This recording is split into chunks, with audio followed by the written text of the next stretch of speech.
Welcome to Pragati education 24। आप सभी का स्वागत है प्रगति एजुकेशन 24 में। देखिए, समान पात्रता परीक्षा कॉमन एलिजिबिलिटी टेस्ट आप लोग दे चुके हैं और सीनियर सेकेंडरी लेवल का भी आपने दिया है और ग्रेजुएशन स्नातक लेवल का भी आपने एग्जाम दिया है। तो ग्रेजुएशन लेवल पर जो विज्ञप्ति आना स्टार्ट हो चुकी है, तो आज राजस्थान कर्मचारी चयन बोर्ड ने अपना एक विज्ञप्ति जारी किया है। तो उसी विज्ञप्ति के बारे में आज हम बात कर लेते हैं। तो चलिए चलते हैं हम हमारी विज्ञप्ति की तरफ। देखिए, राजस्थान कर्मचारी चयन बोर्ड जयपुर ने विज्ञप्ति जारी किया है 20 जून 2023। अभी का ये विज्ञप्ति जारी हुआ है राजस्थान कर्मचारी चयन बोर्ड जयपुर 20 जून 2023 का। कनिष्ठ लेखाकार एवं तहसीलदार राजस्व लेखाकार संयुक्त सीधी भर्ती परीक्षा 2023, यानी कि राजस्थान अधीनस्थ लेखा सेवा नियम 1963 यथा राजस्थान राजस्व लेखा अधीनस्थ सेवा नियम 1975 एवं राजस्थान अनुसूचित क्षेत्र अधीनस्थ मंत्रालयिक एवं चतुर्श्रेणी सेवा भर्ती एवं सेवा की अन्य शर्तें नियम 2014 के अंतर्गत कनिष्ठ लेखाकार एवं तहसील राजस्व लेखाकार के पदों पर भर्ती निकाली गई है। तो इसमें देखिए आपकी क्या पात्रता होनी चाहिए, कब इसका एग्जाम, देखिए एग्जाम भी निर्धारित कर दिया गया है, सिलेबस भी इसी के अंदर है, यानी कि 19 पेज का जो विज्ञप्ति जारी किया गया है इसी के अंदर आपको सिलेबस भी मिलने वाला है और क्या आपकी योग्यता रहने वाली है, कब आप आवेदन करने वाले हैं और किस प्रकार से आपकी इसमें योग्यता रहेगी उसके बारे में हम जानकारी प्राप्त करेंगे। तो कनिष्ठ लेखाकार एवं तहसील राजस्व लेखाकार के पदों पर भर्ती निकाली गई है। समान पात्रता परीक्षा स्नातक स्तर 2022 में योग्यता रखने वाले अभ्यर्थियों से निर्धारित प्रपत्र में ऑनलाइन आवेदन आमंत्रित किए जाते हैं। देखिए, सबसे पहले हम पदों की बात करें तो कनिष्ठ लेखाकार के गैर अनुसूचित क्षेत्र यानी कि नॉन टीएसपी में 4911 पद है और अनुसूचित क्षेत्र टीएसपी क्षेत्र के लिए 279 पद इसमें रखे गए हैं। कुल पदों की हम बात करें तो 5190 पद इसमें कनिष्ठ लेखाकार के अंदर है।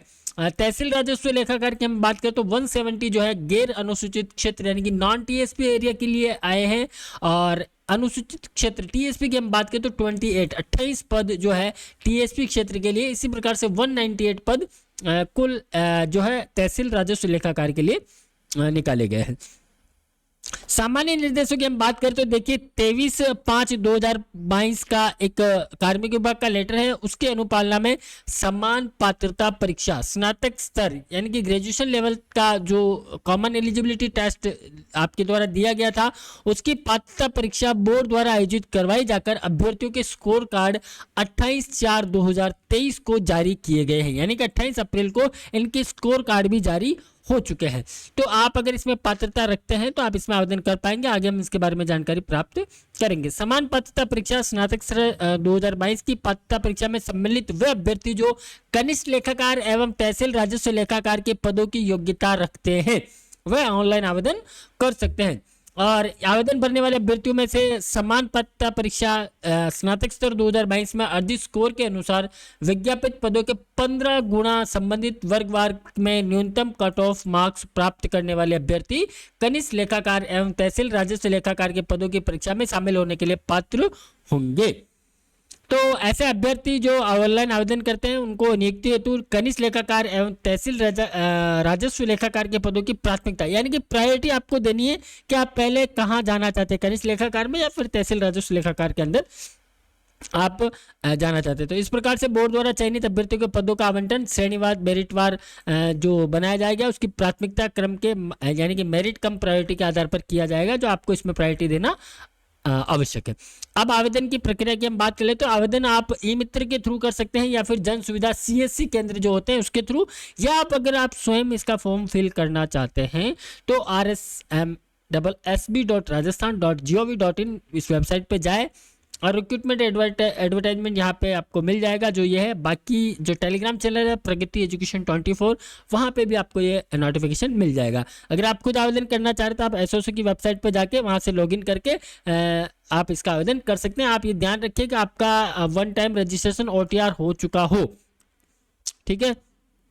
तो आप एसएसओ से आप आवेदन कर पाएंगे। बाकी जो नोटिफिकेशन पंजीकरण शुल्क की अगर बात करें तो सामान्य वर्ग व क्रिमिनल श्रेणी के अन्य पिछड़ा वर्ग या अति पिछड़ा वर्ग के आवेदक है उनसे 600 रुपये आवेदन शुल्क लिया जाएगा। और राजस्थान के नॉन क्रिमिनल श्रेणी के अन्य पिछड़ा वर्ग, अति पिछड़ा वर्ग एवं आर्थिक रूप से कमजोर वर्ग के अनुसूचित जाति या अनुसूचित जनजाति के जो आवेदक है उनसे 400 रुपये लिए जाएंगे। और समस्त दिव्यांगजन जितने भी आवेदक हैं उनसे भी 400 रुपये लिए जाएंगे।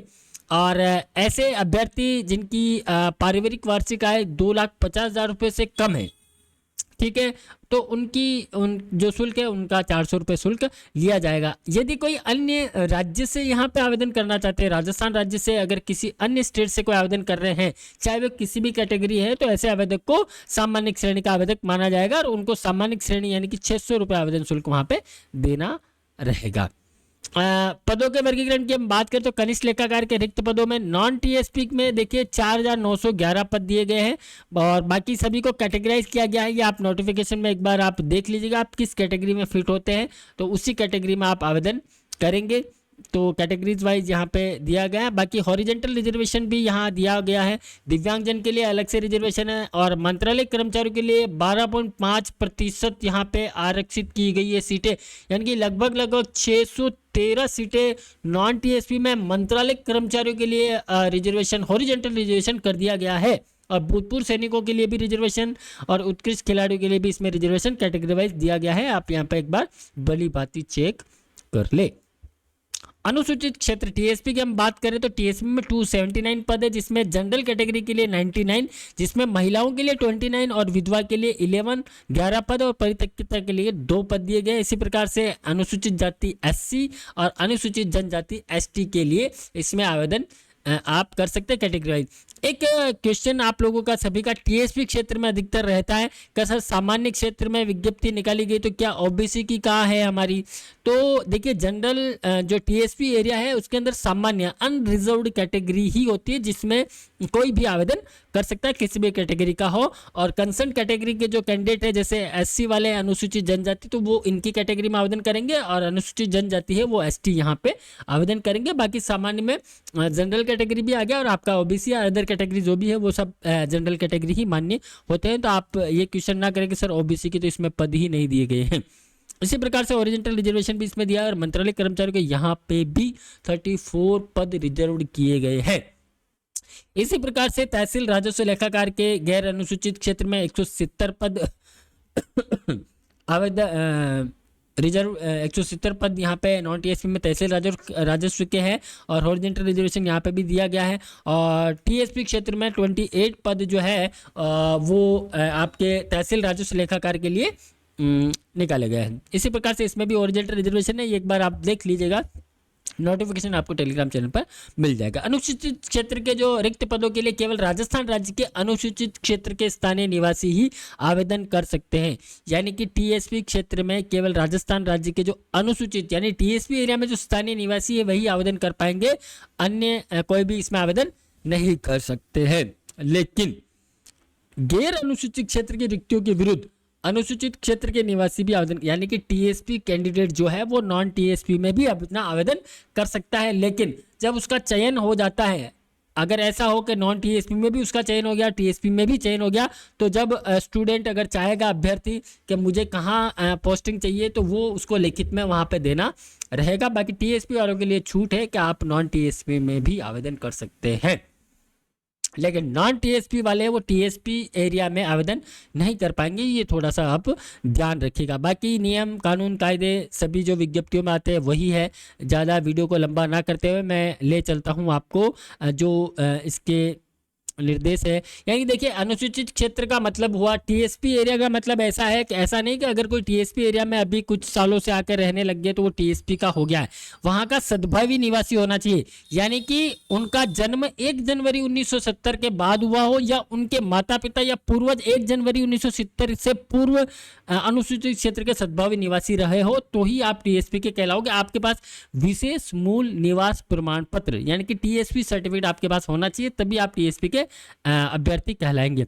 इसके अलावा जो विवाह होकर जो कैंडिडेट इधर आते हैं, यानी कि 21/10/2019 का एक अमेंडमेंट आया था कार्मिक विभाग का, उसी के अनुसार में इसके अंतर्गत आने वाले किसी व्यक्ति से अगर विवाह द्वारा संबंधित है तो वह अपने विवाह के बाद इसी क्षेत्र की सद्भावी निवासी है तो ही आप यहाँ के आवेदक माने जाएंगे, अन्यथा नहीं माने जाएंगे। बाकी जो नोटिफिकेशन आप एक बार देख लीजिएगा।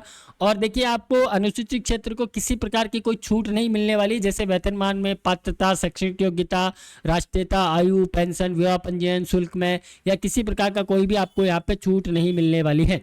पात्रता की हम बात कर लेते हैं कि आपके पास क्या पात्रता होना चाहिए। कॉमन एलिजिबिलिटी टेस्ट कार्ड आपके पास होना ही चाहिए। इसके अलावा आपके पास ग्रेजुएशन का डिग्री होना चाहिए, यानी कि भारत में केंद्रीय या राज्य विधानमंडल में किसी भी अधिनियम द्वारा निगमित विश्वविद्यालय यानी कि यूनिवर्सिटी से आपके पास अन्य शैक्षणिक संस्था की कोई भी डिग्री धारित किया हुआ होना चाहिए, या राज्य या सरकार द्वारा आयोग से परामर्श से मान्यता प्राप्त कोई भी समतुल्य अर्हता धारित किया हुआ होना चाहिए। कोई भी आपके पास ग्रेजुएशन का डिग्री होना चाहिए, या लागत और सकर्म लेखाकार संस्थान कोलकाता जो है वहां से इंटरमीडिएट परीक्षा उत्तीर्ण हुई होनी चाहिए, या तो ये हो या फिर ये हो। अगर ये भी नहीं है तो आपके पास भारतीय चार्टर्ड अकाउंटेंट संस्थान न्यू दिल्ली है, वहां से इंटरमीडिएट परीक्षा उत्तीर्ण की हुई हो। इन तीनों में से कोई एक योग्यता आपके पास होनी चाहिए।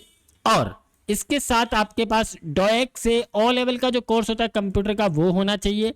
अगर वो नहीं है तो आपके पास व्यावसायिक प्रशिक्षण स्कीम जो NCVT जो है उससे रिलेटेड जो कोर्स होता है कोपा वगैरह का, वो अगर आपके पास हो कंप्यूटर का तो भी चल जाएगा। अगर वो नहीं है तो किसी भी विश्वविद्यालय से आपके पास मान्यता प्राप्त किसी भी संस्था से कंप्यूटर विज्ञान, कंप्यूटर एप्लीकेशन और सूचना प्रौद्योगिकी में डिग्री या डिप्लोमा होना चाहिए। यानी कि कंप्यूटर एप्लीकेशन में आपके पास DCA हो, PGDCA हो, BCA हो, या कोई भी कोर्स आपका कंप्यूटर में डिप्लोमा कोर्स है 1 ईयर का या फिर 3 ईयर का डिग्री है तो भी आपका चल जाएगा। अगर ये भी नहीं है तो कोई भी पॉलिटेक्निक संस्था से आपने कंप्यूटर विज्ञान में, पॉलिटेक्निक में डिप्लोमा किया हुआ हो।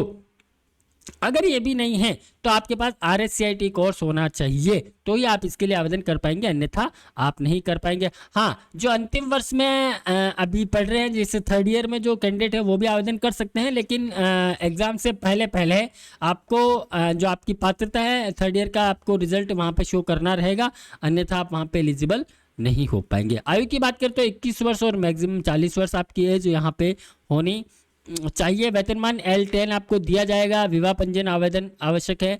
आवेदन की हम बात करें तो 27 जून 2023 यानी कि ट्यूसडे, मंगलवार से इसके आवेदन स्टार्ट हो जाएंगे, जो 26 जुलाई 2023 तक मध्य रात्रि तक चलने वाले हैं। यानी कि आवेदन तिथि का आप ध्यान रखें, 27 जून से इसका आवेदन स्टार्ट होने वाले हैं, जो 26 जुलाई तक चलने वाले हैं।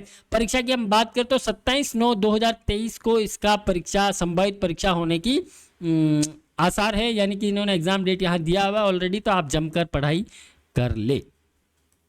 आगे हम रूल्स रेगुलेशन वही है। सिलेबस की हम बात कर लेते हैं, किस प्रकार से इसमें एग्जाम होने वाला है। परीक्षा स्कीम की बात करें तो देखिए 2 पेपर आपके होने वाले हैं, पार्ट 1 और पार्ट 2। पार्ट 1 की हम बात करें तो हिंदी, इंग्लिश, सामान्य ज्ञान, सामान्य विज्ञान, गणित, कंप्यूटर के मूल सिद्धांत, ये आपका एक पेपर होने वाला है 450 का, 450 नंबर का पेपर होगा। और इसमें 150 आपके क्वेश्चन आने वाले, 230 यानी कि 2.5 घंटे का आपको समय मिलने वाला है। और ये इसमें अधिकतम अंक दिए हुए और प्रश्न आपको इतने होने वाले हैं। देखिए, गणित और कंप्यूटर के मूल सिद्धांतों को छोड़कर, मैथमेटिक्स और कंप्यूटर को छोड़कर जो सेकेंडरी स्तर के होंगे और प्रश्न पत्र सीनियर सेकेंडरी स्तर का होगा, ये आप थोड़ा सा ध्यान रखिएगा। पेपर सेकंड जो होने वाला है वो भी आपका 450 का होने वाला है, जिसमें बही खाते, व्यवसाय पद्धति, लेखा, भारतीय अर्थशास्त्र और ये जो नियम है राजस्थान गवर्नमेंट के जो नियम है, और ये जीपीएफ वगैरह की जो डिटेल है, ये आपको राजस्थान सिविल सर्विसेज जो ज्वाइनिंग टाइम जो रूल होते हैं वो, ये सारी चीज़ें इसमें पूछने वाले हैं। इसमें भी 450 का इसमें एग्जाम होने वाला है, यानी कि 2 पेपर होने वाले हैं 450 के। 5 और 6 जो है इनको छोड़कर बाकी सारे जो है वो स्नातक स्तर का आपका पूछा जाएगा इसके अंदर, और इसमें आपको सीनियर सेकेंडरी स्तर का पूछा जाएगा। और गणित और जो कंप्यूटर है वो सेकेंडरी स्तर का होने वाला है। माइनस मार्किंग इसमें होने वाली है। There will be single stage examination, एक स्टेज का ही एग्जाम होगा, 2 स्टेज नहीं होगी इसमें। और both paper, first and second paper will be objective type का पेपर होने वाला है। और 450 का ईच पेपर होगा। 3 मार्क्स आपको मिलने वाले क्वेश्चन के, और अगर आपने कोई गलत आंसर दिया है तो 1 मार्क्स आपका वहाँ पे डिडक्ट होगा, यानी माइनस मार्किंग होने वाली। क्वालिफाई की बात करें तो मिनिमम 35 35% फर्स्ट पेपर में आपको लाना अनिवार्य है और सेकंड पेपर में आपके पास 40% होना आवश्यक है। SC/ST कैंडिडेट है तो उनको 5% का रिलैक्सेशन इसमें दिया गया है और इसमें कोई भी इंटरव्यू नहीं होने वाला है।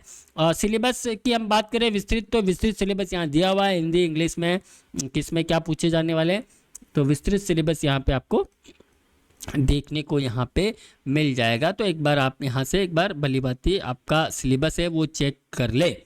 तो सभी को प्रगति एजुकेशन 24 की तरफ से ढेर सारी शुभकामनाएं, best of luck, thank you, धन्यवाद।